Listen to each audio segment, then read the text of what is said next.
Se é franquia, tem que ser de fato. Bem-vindos a mais um episódio do podcast Franquia de Fato, comigo, Otávio Panquesto. E o tema de hoje será impostos e tributos, como pagar menos e ganhar mais. Eu trouxe aqui um convidado muito especial que veio de Curitiba, né? Jaraguá do Sul, Santa Catarina, é pertinho. Muito prazer, Luiz Henrique, CEO da Bitrust, consultoria tributária e fusões de empresas, é isso mesmo? Isso mesmo, a gente trabalha com M&A, né? Fusões e aquisições. Também com projetos tributários para expansão de empresas. Eu queria que você se apresentasse, claro, né? claro.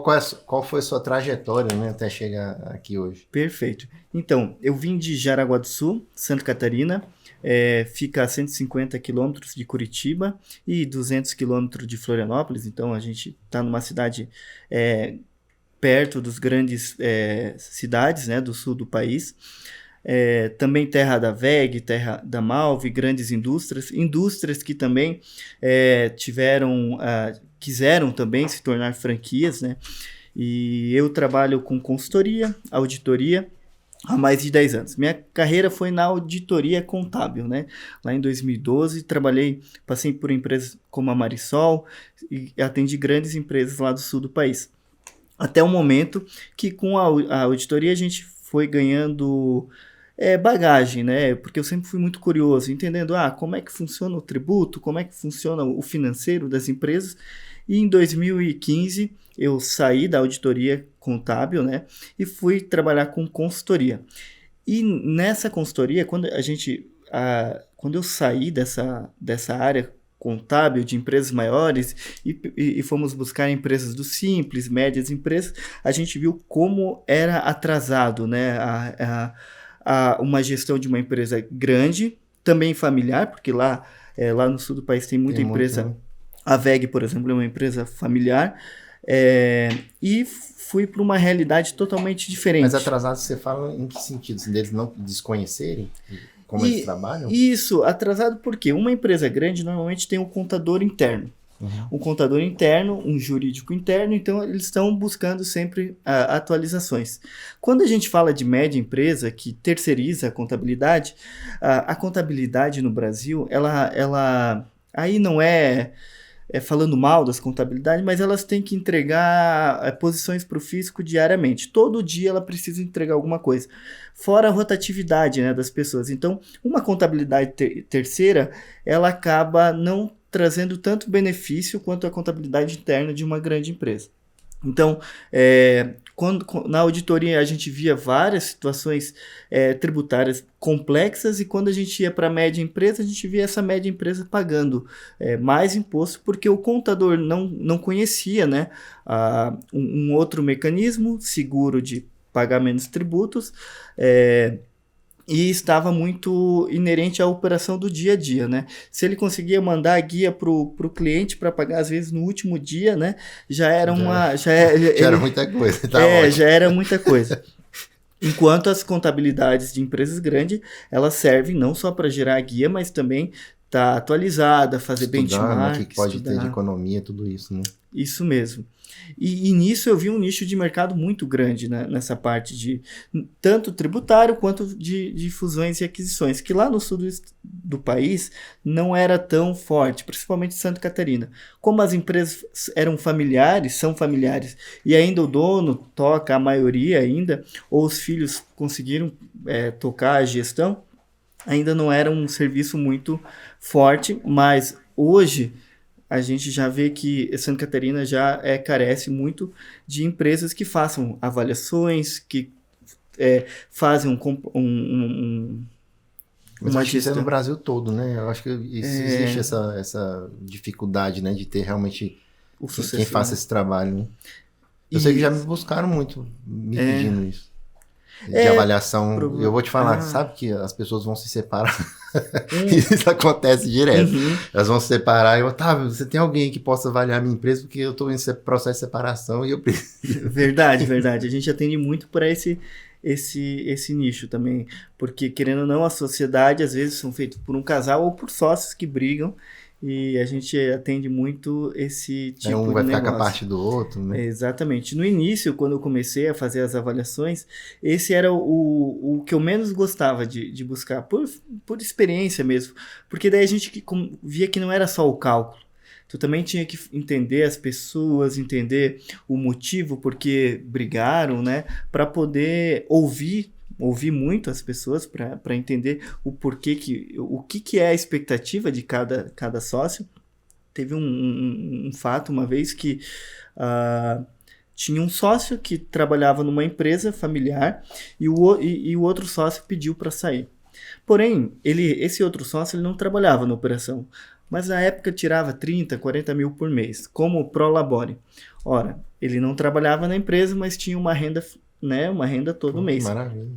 A empresa, quando a gente faz a avaliação dela, ela não gerava caixa, estava bem endividada, mas o sócio recebia 40 mil por mês. Então, como é que para ele a empresa era algo que, por mais que estava gerando passivo, mantinha as contas. Então, essas situações que a gente foi pegando no dia a dia,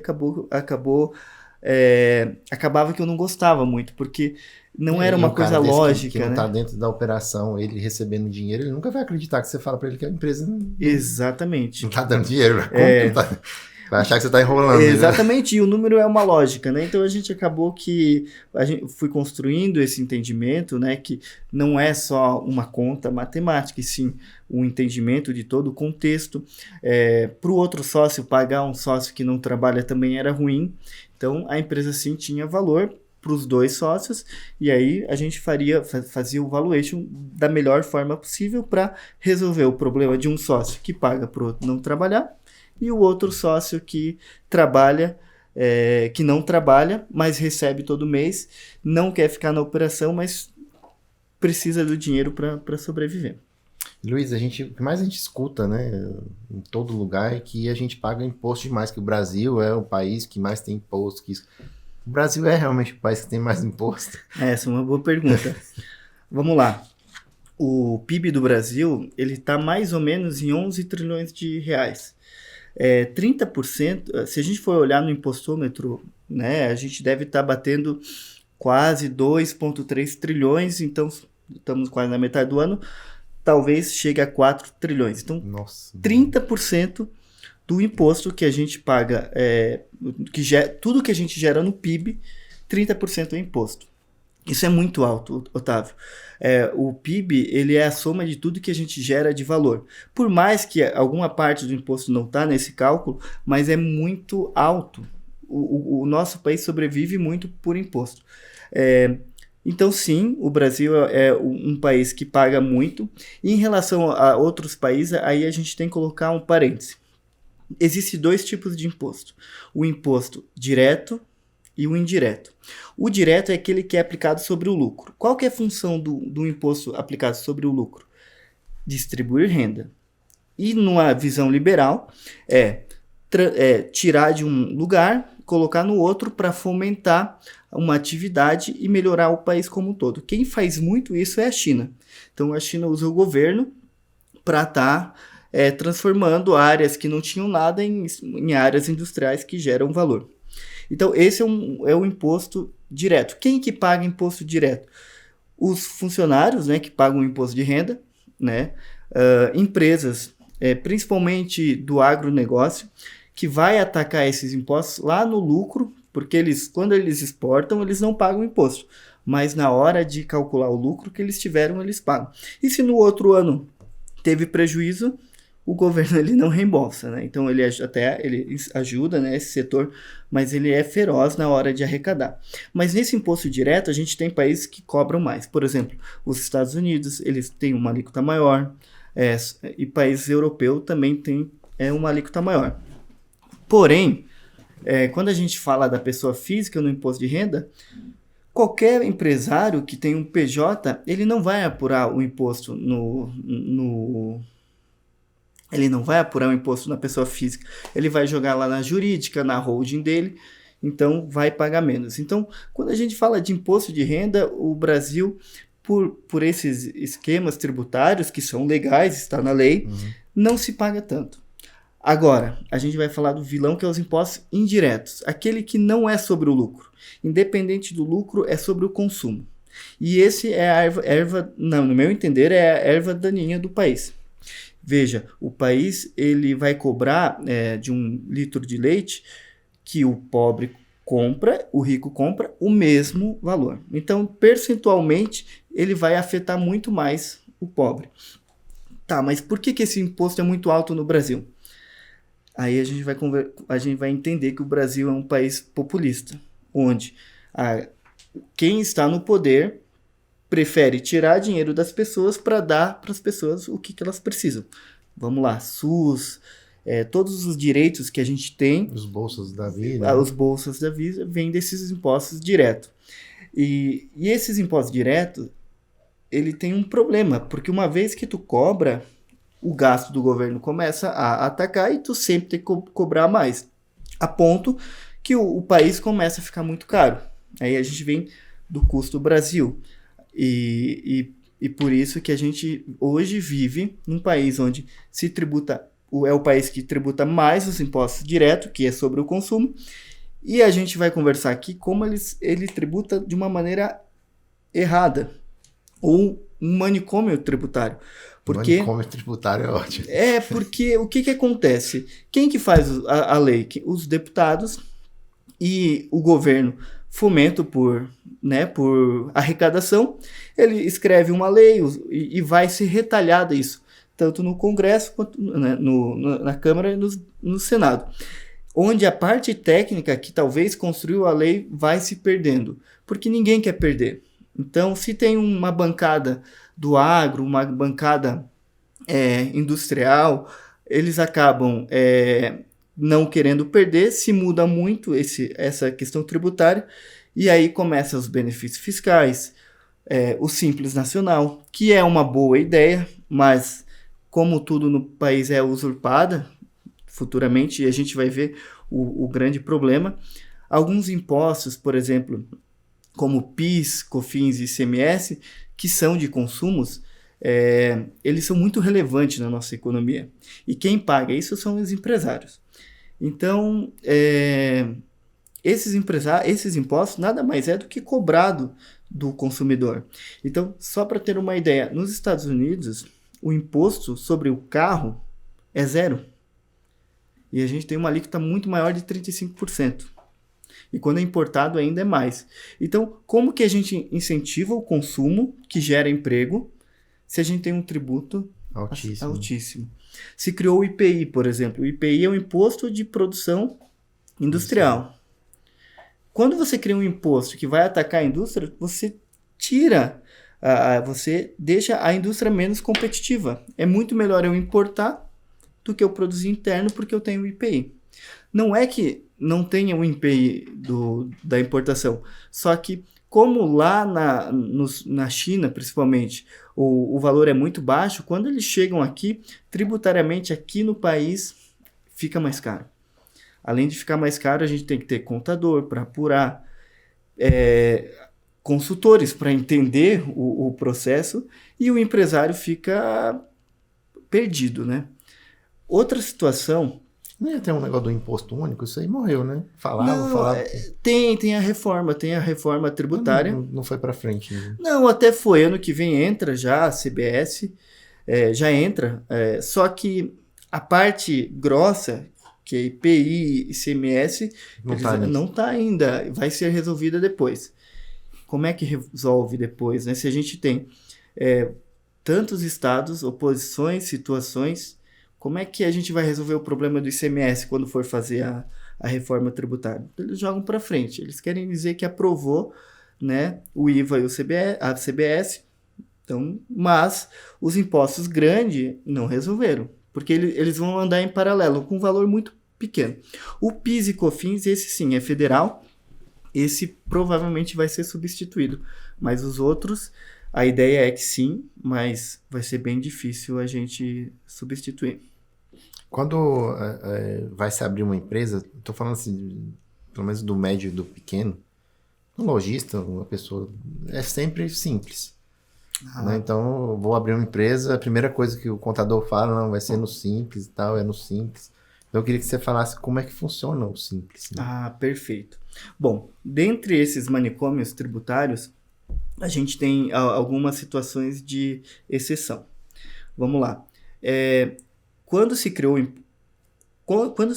os impostos como são, não existia tanto sistema informatizado. Então, como é que um mercadinho, né? Lembra do mercadinho de 20 anos atrás? Como é que ele apurava os impostos, né? Se ele fosse no lucro real? Então, ou se ele fosse... Mesmo que era uma sonegação monstra. Né? Muito, muito. E era muito... 30 anos atrás era uma coisa sinistra. Era muito. E assim, o empresário até podia querer, mas não tinha mão de obra para apurar esses impostos. Então, eles criaram o Simples Nacional para simplificar. Vamos pagar uma guia só e esquece os outros impostos. Muito parecido com o que eles querem fazer agora com o Imposto Único. E essa guia é dividida por vários, para o Estado, para o município e para o governo federal. Então, quando você está no Simples, você basicamente vai informar para a Receita teu faturamento, o faturamento do mês, e ele vai colocar você numa tabela, e essa tabela vai gerar teu valor. Quanto tempo se perde numa empresa do Simples Nacional para um contador? 3, 4 horas por mês?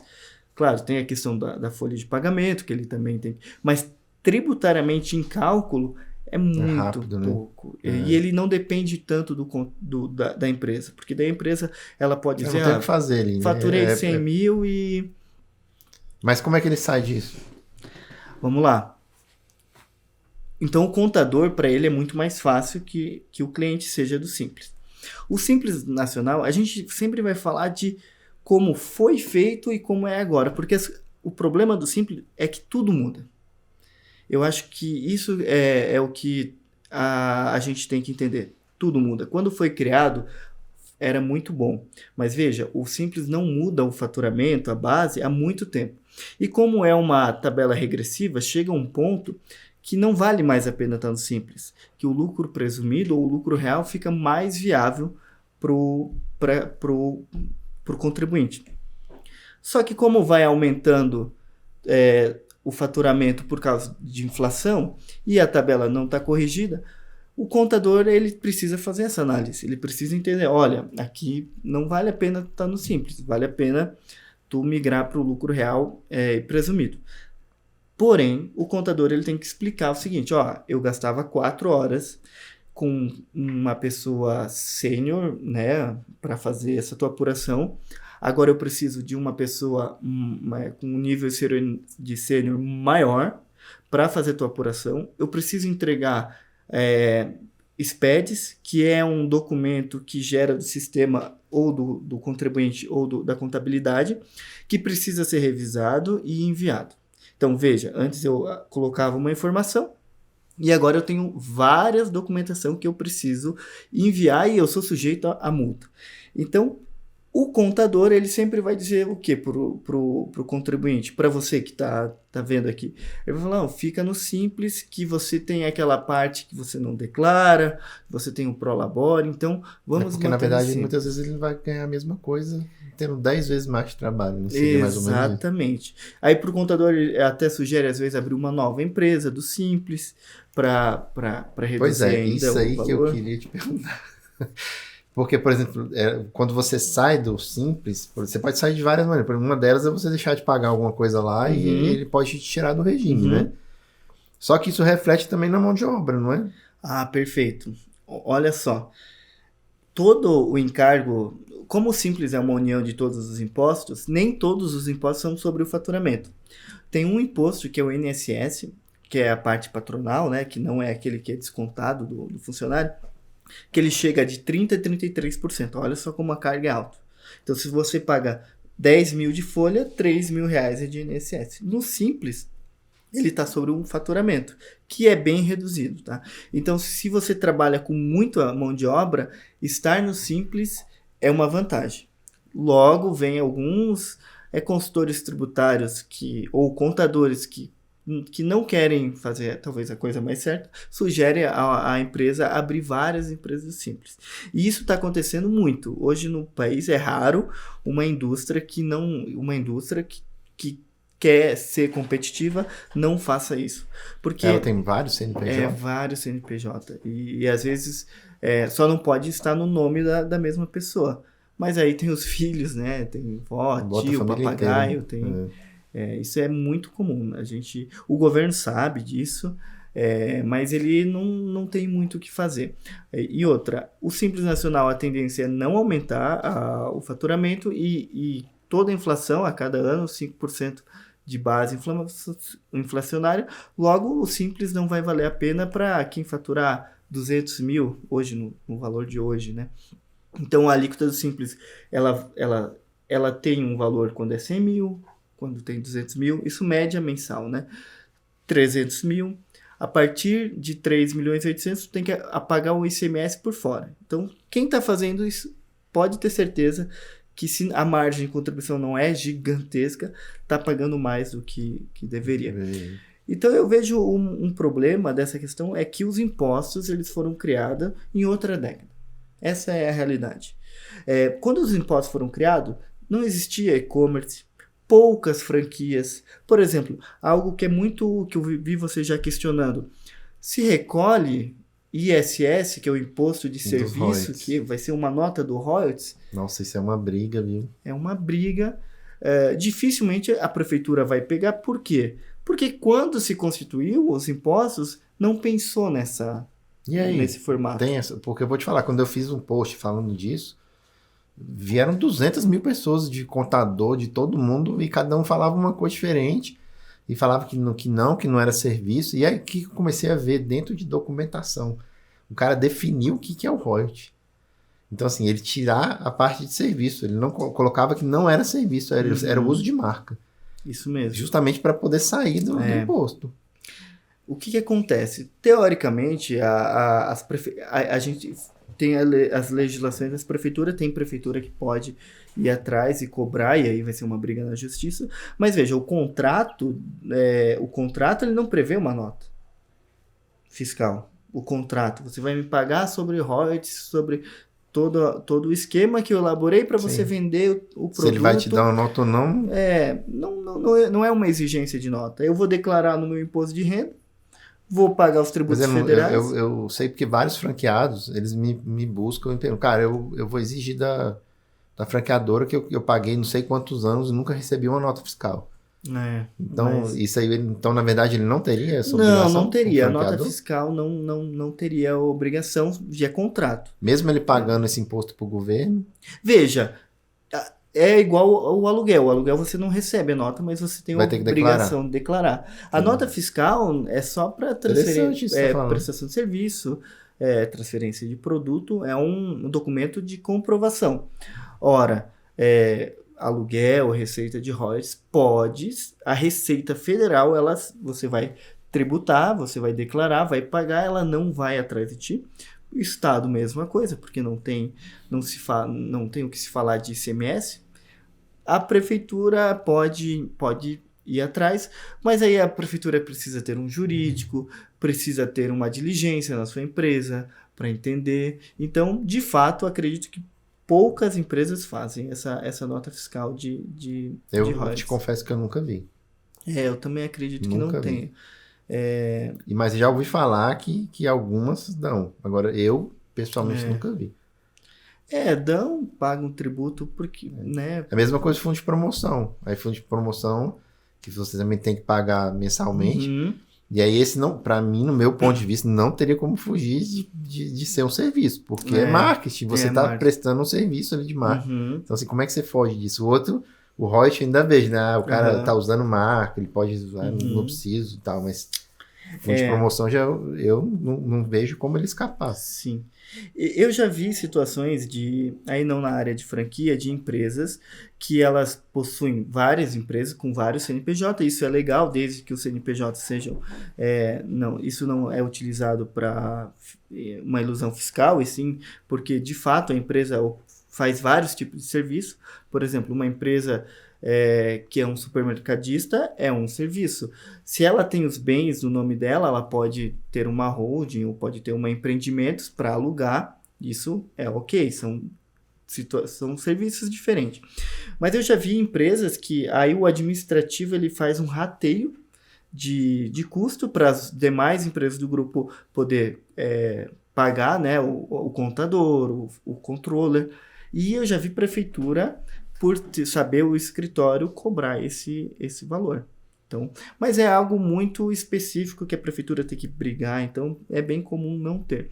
Veja, por que isso acontece? Porque os impostos, volto a falar, os impostos foram criados em uma década que não existia, não era relevante esses impostos. Tanto o e-commerce não existia, a franquia também não existia tanta, né? Sempre teve franquia. E o Brasil, ele é um dado interessante, que é o país que mais tem franquia. Por quê? Muito por tributário. Porque o Simples Nacional é um benefício. Imagina que você já viu aqueles patinete elétrico da Moura? Uhum. Se a Moura vende direto, ela vai pagar IPI, ICMS, e isso para o consumidor final. É muito caro. Então, se ela vender para uma empresa do Simples, que é uma franquia dela, ela já não... A franquia... O cara usa a franquia para pagar menos impostos. Menos impostos. É tipo um licenciado dele. Licença, claro, de uma maneira legal. É um meio de negócio, como atingir. Eu tenho vários clientes que importam. É mais fácil, inclusive, de crescer, ou seja, o cara coloca um ponto em cada estado ali, ele está vendendo muito mais com um cara responsável e ainda consegue ter menos imposto. Tu tem o benefício do Simples, né? Então, e um baita benefício que tu não teria se você abrisse a sua empresa. Se fosse só ele. Lembra o 30% do INSS, da folha da pessoa que está trabalhando lá no shopping? O Simples não tem. Né? O IPI, ele vai ter numa guia reduzida, o ICMS é a mesma coisa. A complexidade tributária no Simples fica muito menor. Então, eu tenho muitos clientes que são importadores e importam e vendem direto para o consumidor final. Isso, não existe legislação que previu essa situação. A legislação, quando foi criada, foi o seguinte: a indústria ou o importador vende para o distribuidor, que vende para uma loja de varejo, que vende para o consumidor final. Cada etapa tem o seu tributo, onde no final, por exemplo, o IPI só atinge na indústria. Então, quando ele vende para o distribuidor, o IPI não existe mais. Então, só se pagou nessa cadeia. Vamos lá, se a indústria vende para o consumidor final, esse IPI é cheio. Esse ICMS também, que quando vende para o consumidor final, a alíquota é maior, logo tem a substituição tributária. Mas se a indústria vende direto, então o cara que compra... É um problema para a indústria. Ela vai ter uma alíquota cheia. E o imposto não foi criado para a indústria vender para o consumidor final. Então, se você colocar isso no cálculo do markup, experimenta colocar 37% de imposto no cálculo do markup. Porque, de fato, a gente paga 37% até mais sobre os produtos. Só que cada cadeia tem o seu percentual. A ponto que tu vai tendo débito e crédito, no markup é mais tranquilo. Agora, quando a indústria vende para o consumidor final, fica pesado. E aí existe empresas que já pensaram nisso e fazem o quê? Aluguéis. Você aluga, né? Você compra, por exemplo, eu vou comprar um robô aspirador. Em vez de eu vender... Isso é tipo o Lindsay. Leasing, né? Isso, que o cara aluga e no final mesmo. é seu. Só que ele sai do imposto, seria isso? Isso aí. Eu tenho uma empresa na China que faz com a minha marca. Chegou aqui, eu tenho uma importadora, eu tenho um benefício fiscal para importação.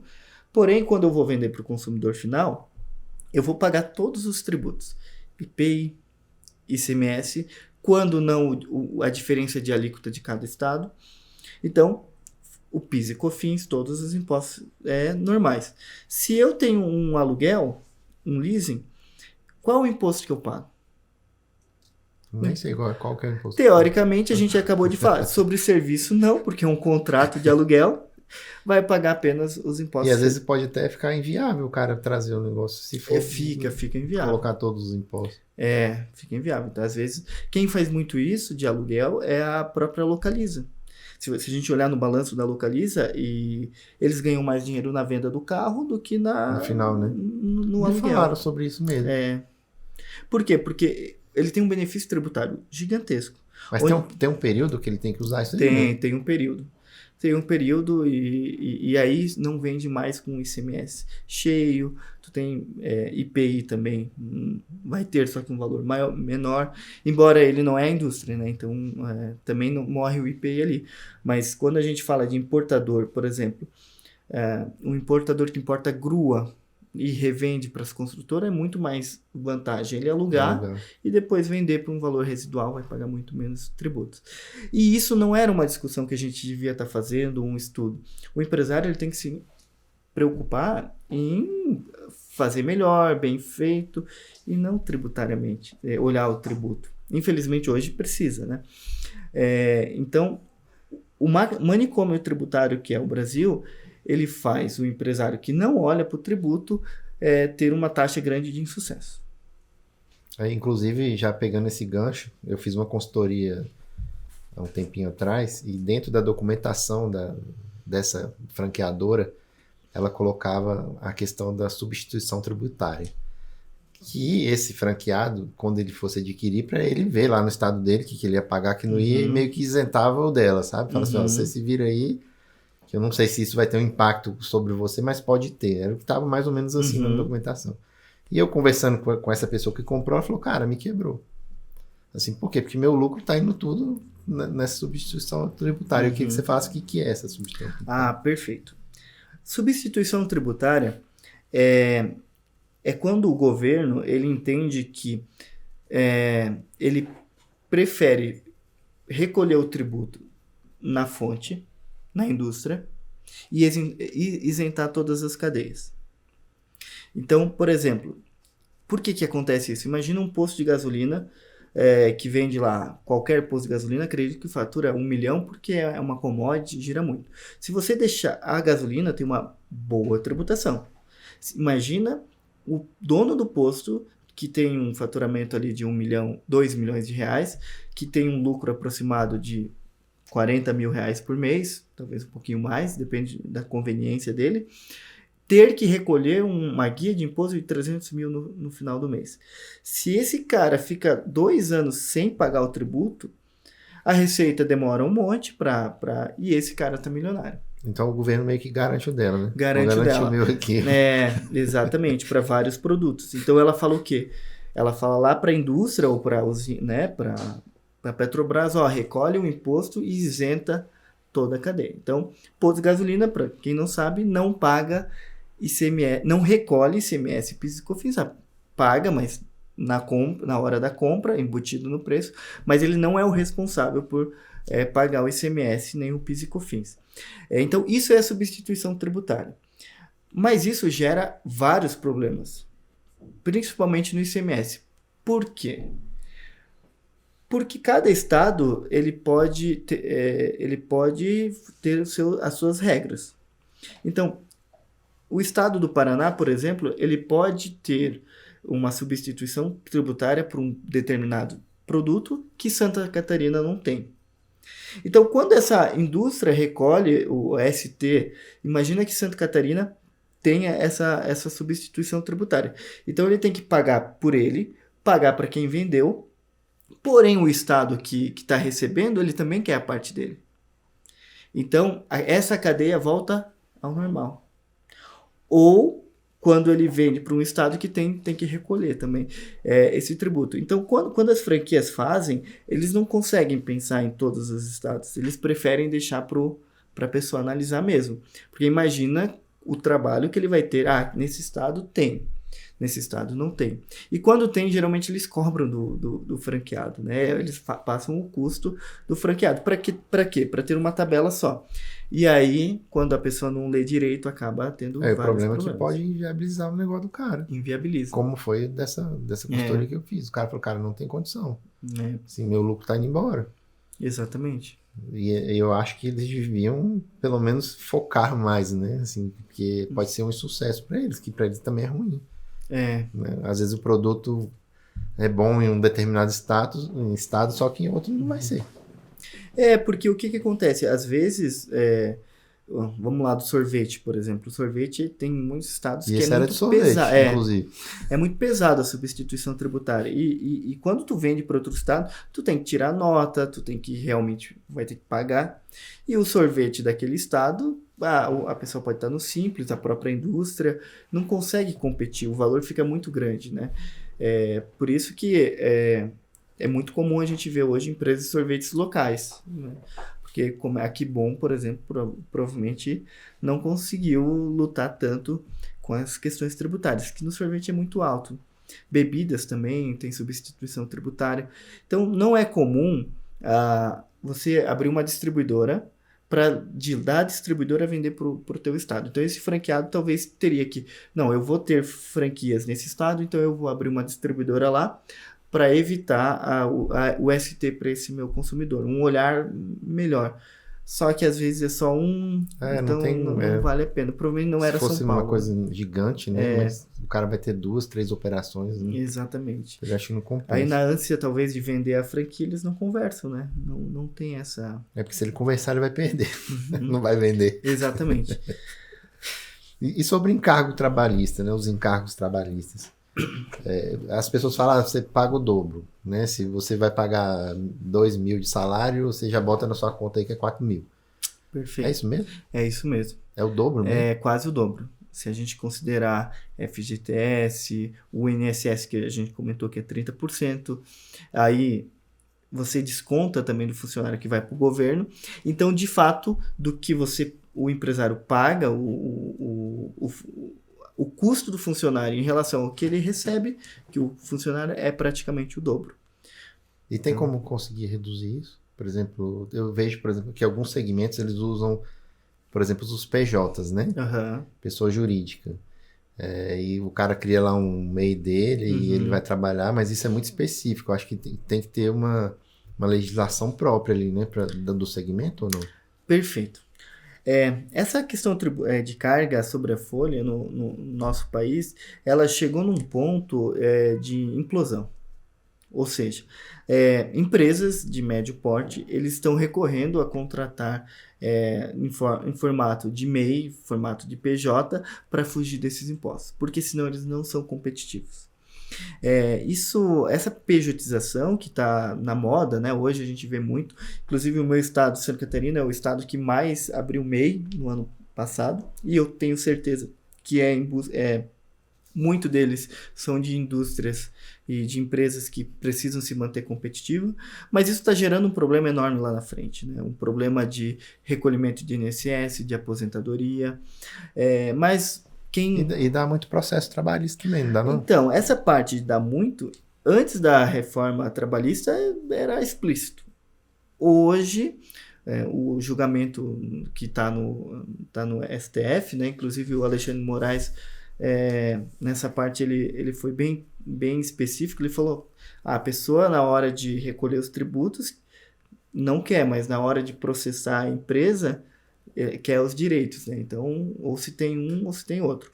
Mas isso é um problema muito grande. A gente vai falar desses PJs porque não vai ter aposentadoria. Se tem um acidente de trabalho, vai ter algo muito complexo. E no meu entender, ninguém está olhando para isso. Ninguém, por exemplo, você vai ter um gerente que é PJ. Tem um risco. Mas você colocou um seguro de vida, porque imagina se acontece alguma coisa. A família dele, como é que vai ficar amparada? Por mais que ele tenha ética, se esse cara ficar de cadeira de roda, ele vai processar a empresa e vai ganhar. Eu tive um amigo meu que quebrou por causa disso. Então, não tem muito o que fazer. Mas são aquelas situações que no Brasil a gente está sendo obrigado a fazer o jeitinho. As empresas estão obrigadas, e eu tenho empresas que eu conheço que são de grande porte, que também está recorrendo a aos PJs. Um pouquinho mais qualificado, mas também é um problema para o futuro. Esse jeitinho que você fala, eu queria perguntar assim, pelo que você tem visto, o jeitinho é pro cara sobreviver ou é pro cara ficar milionário? Porque a maioria das pessoas fala, esse cara ganha dinheiro demais, fica mexendo um monte de coisa aí pra ficar mais milionário, e muitas vezes não é muito bem assim, né? Não é para sobreviver, sobreviver. O empresário, tenho certeza que se ele pudesse recolher todos os tributos da maneira correta, de uma maneira simples, onde todo o mercado fosse igual, a concorrência seria... Ele iria pagar, iria colocar a cabeça no travesseiro, porque com certeza não zero dor de cabeça. Zero dor de cabeça. E o Brasil está transformando, o governo está transformando todas as empresas que não são as grandes a se tornarem empresas onde o empresário não consegue dormir à noite. Por quê? Porque precisa tá fazendo essas situações tributárias. Inclusive, a gente estava tendo uma discussão entre amigos há uns dias atrás, e a gente estava falando assim que muitas pessoas falam isso, né? Que não vale a pena você pagar imposto em dia. Que quem paga imposto em dia é idiota, que perde dinheiro, tem mais ou menos isso. Que vale a pena você ir deixando o rastro para depois você tentar algum tipo de negociação e com esse dinheiro que você ia pagar você fazer outra coisa, investir em outra coisa. Qual que é a sua opinião sobre isso? Perfeito. Vamos lá. Não pagar imposto, quando a gente fala da esfera federal, municipal, não tem nada que prevê um crime. Não é necessariamente um crime. Quando a gente fala do imposto estadual, que é o ICMS, sim, é crime. Eles consideram como uma apropriação indébita. É como se fosse o INSS, que você recolhe do funcionário e não paga. Isso é uma apropriação indébita.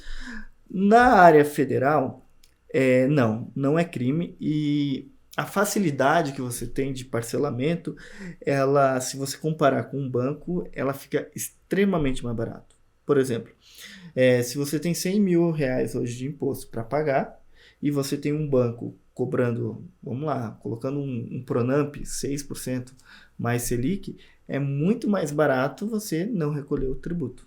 Infelizmente, acontece isso.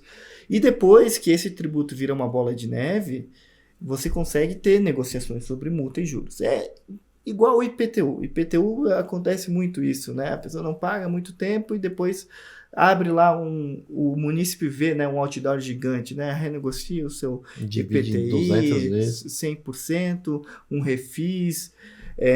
Antigamente, há alguns anos, eu acho que o último refis grande foi o da Copa. Foi um refis muito bom. Hoje a Receita ela não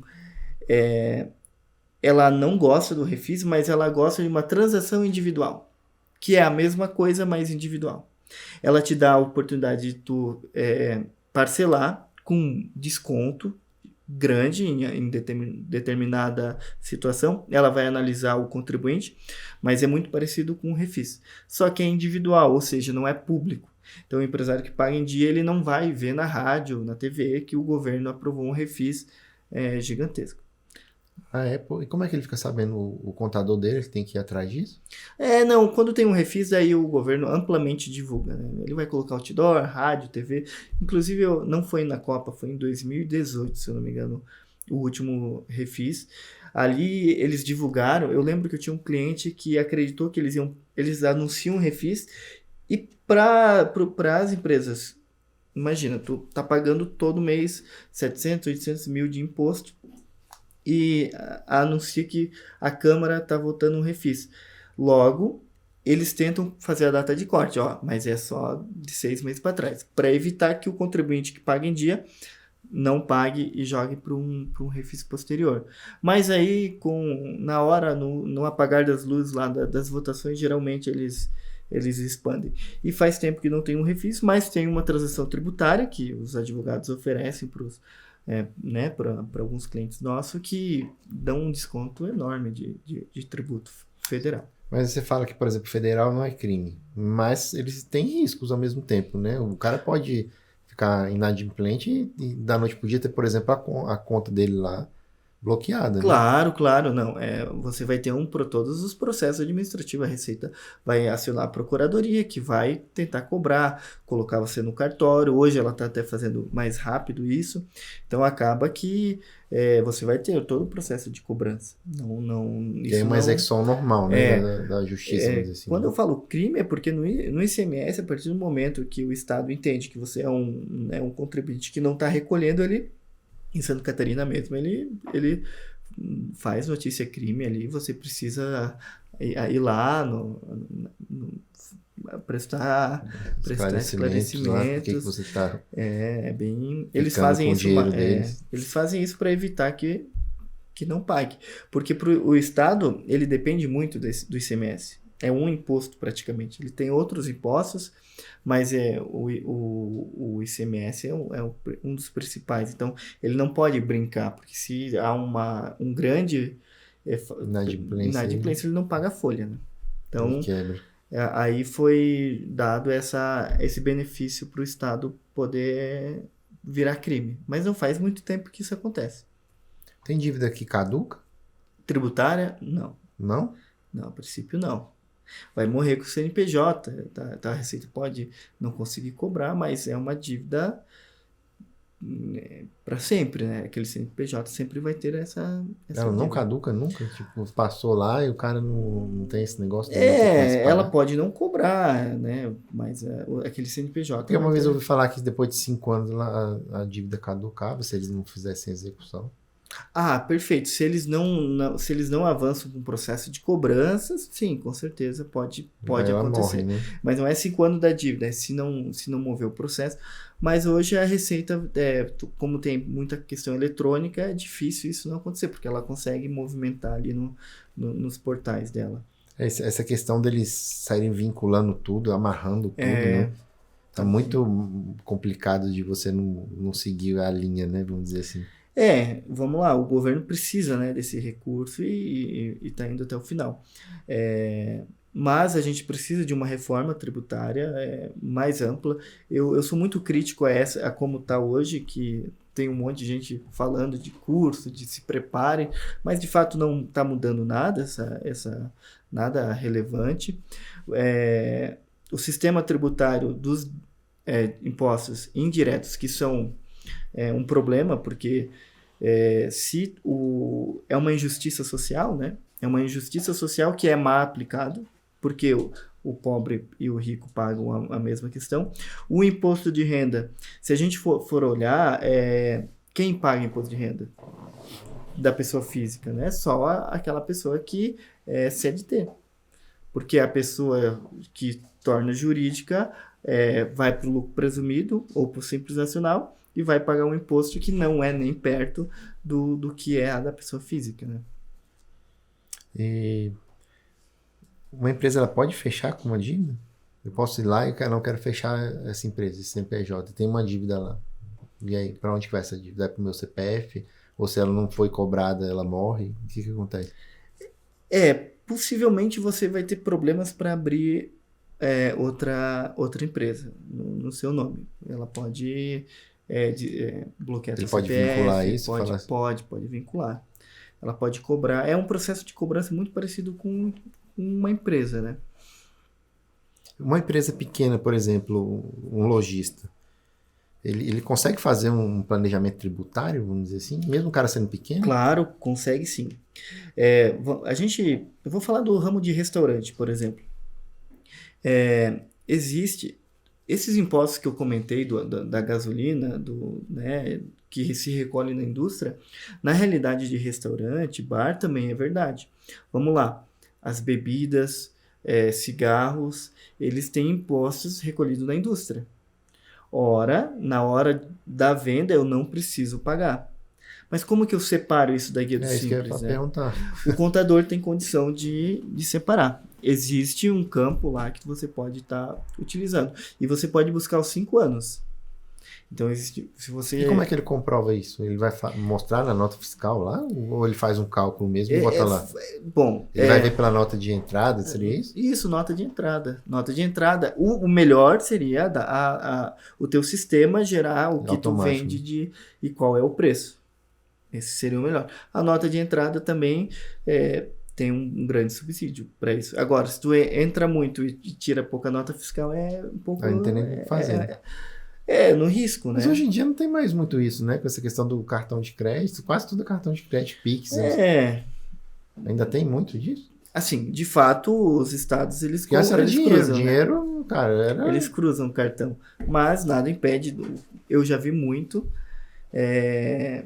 porque a gente faz algumas auditorias de faturamento, a gente vê muito usando outra bandeira Deve ser complicadíssimo isso, né? Uma adquirente que não é CNPJ.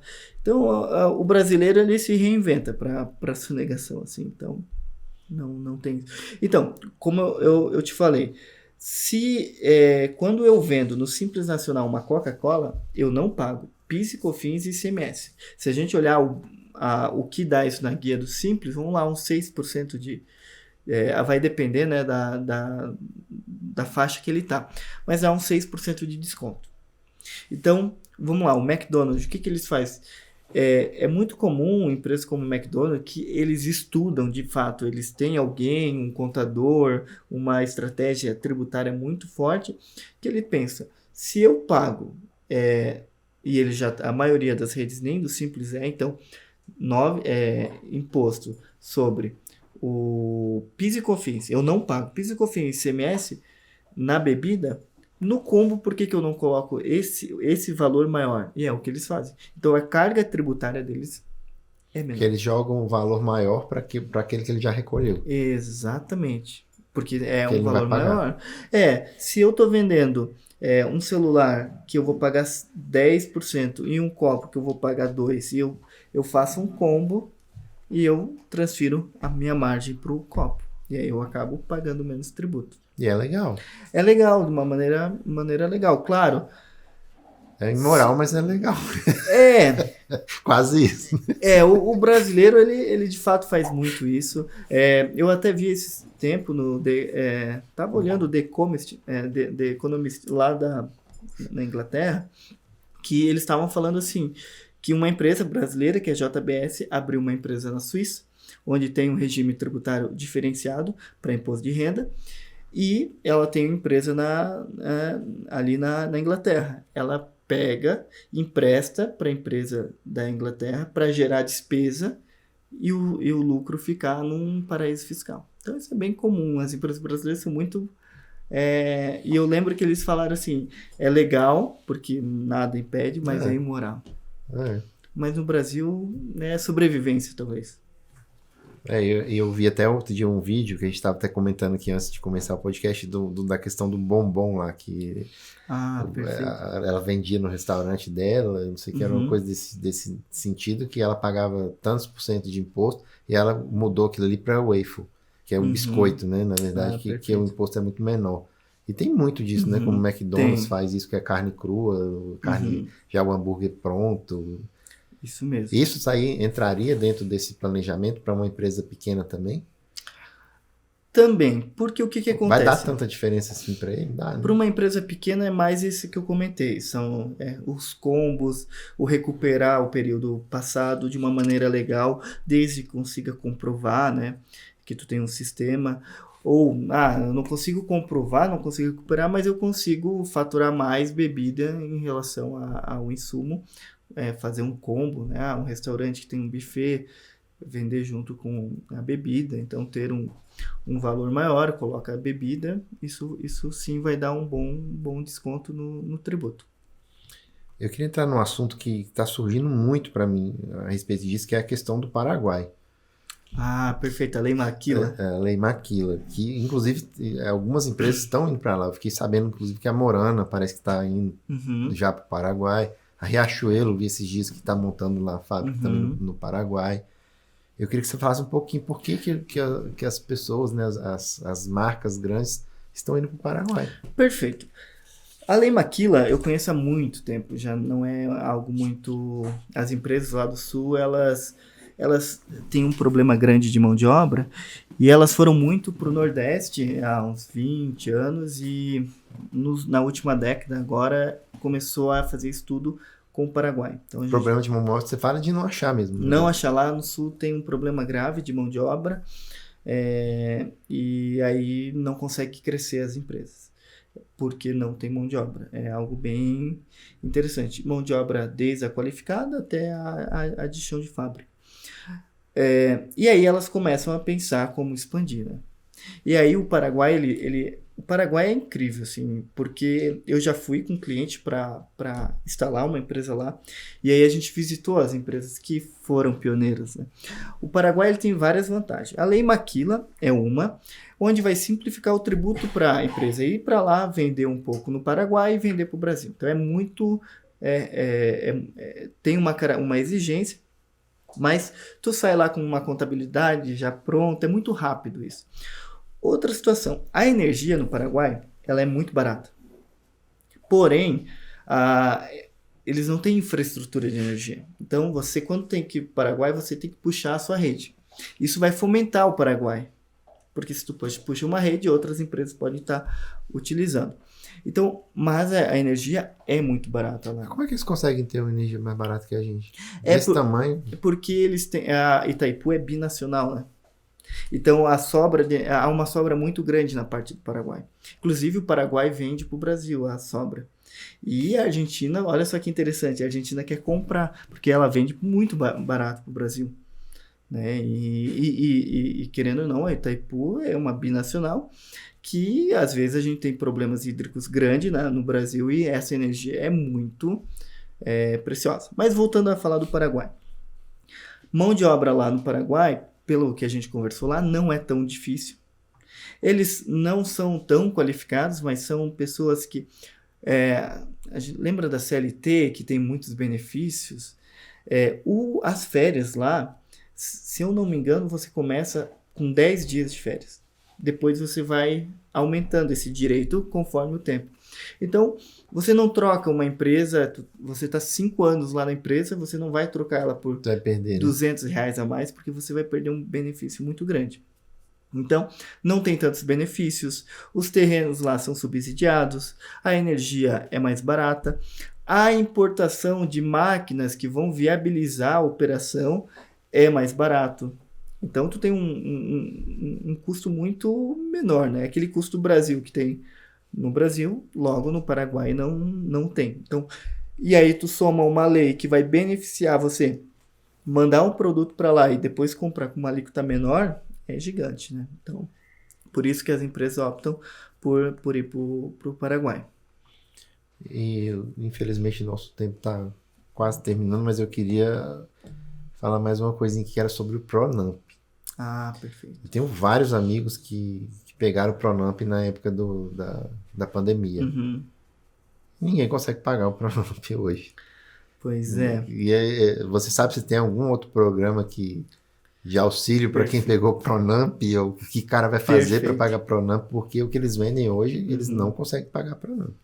Perfeito. O Pronamp foi uma linha de crédito que, quando teve a pandemia, alguns setores da economia travaram a ponto monetariamente a gente não ter uma circulação lúcida de dinheiro, né? Então, acabou que o governo constituiu o Pronamp, onde os juros são, se eu não me engano, 6% mais Selic. Na época, a Selic estava 3%, então a gente não está falando de 10% ao ano. Com uma garantia do Banco Central, do governo, não sei se é o Banco Central ou o governo, eu acho que é 85%, ou seja, os bancos que têm a garantia do governo, eles liberaram muito fácil. E é para capital de giro, então não precisa alienar nada. Então todo mundo pegou esse Pronamp. Acontece que o nosso juro, o que aconteceu? Muito dinheiro no mercado, os juros explodiu como está hoje, e a gente tem uma alíquota a mais de 20% ao ano. Fora que a gente não tem um crescimento na indústria, no comércio, está uns 2 anos empacado. Né? E aí trava isso. Bom, os juros do Pronamp, ele não é tão alto no aspecto se você for para o mercado hoje contratar, então você não consegue no mercado um juros muito melhor. Não tem mais Pronamp, tem? Tem, ainda tem. Ainda tem Pronamp? Tem, só não é tão vantajoso. Os bancos, os recursos, eles estão um pouquinho mais contidos. Existe o PIAC, que daí o governo, ele é a mesma coisa que o Pronamp, 1 ano de garantia, de carência, com 1,75. Esse PIAC é federal também? É federal também. Então, tem esse PIAC.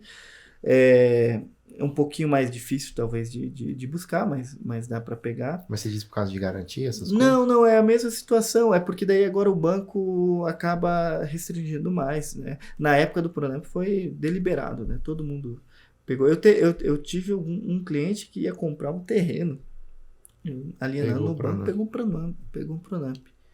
Conseguiu uma liberação. Olha que o Pronamp tem um limite, mas eu vou te falar que eu tive amigos que eles nem precisavam na época, assim, e pegaram para poder realmente investir e crescer em outra coisa, sabe? Não que fosse para aquela coisa da emergência, né? Nossa, preciso. E eu vi outras pessoas que precisavam da emergência e não conseguiram. É verdade. Hoje o Pronamp já não é tão... Quem pegou aquela época está pagando juros maiores. Então, toda a Selic aumentando, a parcela aumenta. Então, tudo aumentou, menos o faturamento, né? Porque a gente está com um PIB um pouco muito restrito quando a gente fala de crescimento de indústria, comércio. Então, Mas é você que está dentro aí de várias empresas, né? Com essa questão de consultoria. Como é que você vê hoje o cenário assim, do Brasil? Você vê que realmente está empacado? Você vê que a coisa está melhorando, mesmo que gradativa? Você tem uma visão disso, assim, dessa vivência dentro de empresa? Então, eu faço consultoria, por mais que eu sou novo, tenho 33 anos, eu faço consultoria há bastante tempo. E eu já peguei vários ciclos de problemas ruins ali em 2013, depois da Copa também, o último quando a Dilma saiu. Então, falando de ciclo, a gente sempre, quando está no pior momento, a gente é pessimista.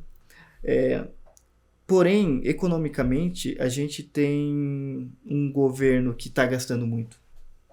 A expansão do nosso PIB é artificial, porque é gasto de governo, não é geração de produto.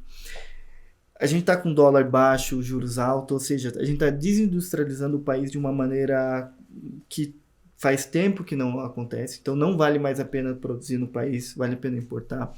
Isso tem efeito a longo prazo. Ainda tem o agro, né, também. Eu acho que é o seguinte, quando a gente tem governos que brigam e não olham para o longo prazo, porque quando você tem essa polarização que está tendo hoje, não se olha mais o longo prazo, se olha a próxima eleição. E, de fato, a gente não vai... Tirando o Temer, que fez as reformas, a gente não tem previsão de nenhum governo fazer reforma.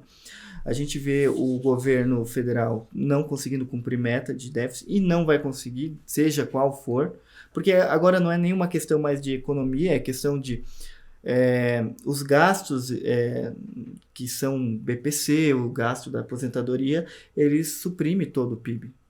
Então, não é algo que vai entrar à direita, vai mudar. Claro, pode ser que entram as reformas necessárias, que são impopulares, e talvez o Brasil seja visto de uma melhor forma no mundo e volte a ter a industrialização. Porque eu não conheço nenhum país no mundo que sem uma indústria forte, a economia fique forte. Não tem, é uma coisa bem proporcional. Pois é, isso que a gente acabou de falar do Paraguai é um exemplo disso. Uhum. A indústria indo embora. Tá indo embora. O dólar está baixo, então a gente vê a importação da China muito alta, o governo não faz nada. As taxas da blusinha, lembra? Essas taxas são totalmente necessárias, né? Porque imagina se você tributa aqui uma carga tributária enorme e você não tributa lá na ponta, né? Então, você vai estar matando, estrangulando mais ainda o mercado. E tem uma característica interessante... Mas ele podia, então, dar um desconto de cá em vez de... mas aí não fecha o PIB, né? E, assim, o problema no país é que quando fecha o mercado, uma indústria, por exemplo, agora com as taxações do Trump, a gente tem lá no Sul muita empresa de madeira que beneficia um valor agregado e exporta. Essa empresa corre o risco de fechar as portas. E será que volta? Difícil mesmo. Difícil. Já aconteceu isso quando o dólar caiu muito lá em 2010. As empresas moveleiras que importaram muito se quebraram e não voltaram. Agora que estava se erguendo com o dólar alto, tem essa taxação. Então, assim, o Brasil ele é especialista em matar segmentos da economia e especialista também em fazer o gasto público ser participante do PIB, onde não gera nada, né? Ou seja, resumindo, não tá nada bom, né? Não tá nada bom, mas talvez seja ciclos, né? Que a gente precisa passar para evoluir. O Brasil resumindo, o Brasil é feito de ciclos. Ciclos com a economia boa, economia ruim, mas quando parece que vai bem, a gente cai na real, né? E o populismo toma conta. Né? Tá aberto o espaço para você, queria te agradecer a sua participação aqui, foi bem produtivo. E queria que você passasse suas redes sociais também, seu contato. Perfeito. Então, eu sou o CEO da Bitrust, bitrust.sc é o nosso Instagram, né? A gente não trabalha tanto com rede social. Agradecer você, Otávio, muito por dar essa chance para a gente explicar um pouquinho mais sobre tributo, sobre a complexidade tributária. Gosto muito do teu conteúdo, que é trazer a realidade de vendas, de como se fosse fácil as franquias. Como a gente trabalha com M&A, é muito comum a gente pegar pessoas que compraram franquias e querem avaliar a contragosto da franqueadora. Também entendo o outro lado da indústria que está forte, que quer expandir, que quer sair do multimarca, que quer vender próprio, abrir franquia e ser, não vou dizer enganada, mas acreditar nessas aceleradoras de franquia, porque eles também cobram da indústria. Olha, você vai gerar X valor, vai aumentar o PDV no Brasil todo, tu vai entender como que funciona, porque o teu franqueado conhece a região. No final das contas, o produto dele não era tão franqueável como parecia, e quem fica no meio, que é a aceleradora, ela acaba iludindo as duas pontas, né? Então eu nem digo que a indústria sai com muito dinheiro e quebra todo mundo. Exatamente. A grande maioria, né? Não vamos generalizar, mas a grande maioria é isso que acontece. Exatamente, porque eu acredito que eu tô na outra ponta da indústria, porque eu já participei de muita reunião de aceleradora não indo no franqueado. Como eu atendo muita indústria, a aceleradora falando, não, você tem uma indústria boa, você é altamente franqueado. Aí eles cobram um valor alto para fazer uma projeção, um PowerPoint, que depois vai vender pro franqueado, e nessa questão eles não têm o know-how suficiente e acabam os dois perdendo, né? Sim. Bom, então é isso aí, Luiz. Isso aí. Muito obrigado pela participação. Eu vou convidar novamente vocês aí para se inscreverem no canal. Não se esquece, rapidinho, e ajuda a gente a levar a mensagem para mais pessoas. E nunca se esqueça, se é franquia, tem que ser de fato. Obrigado e até a próxima.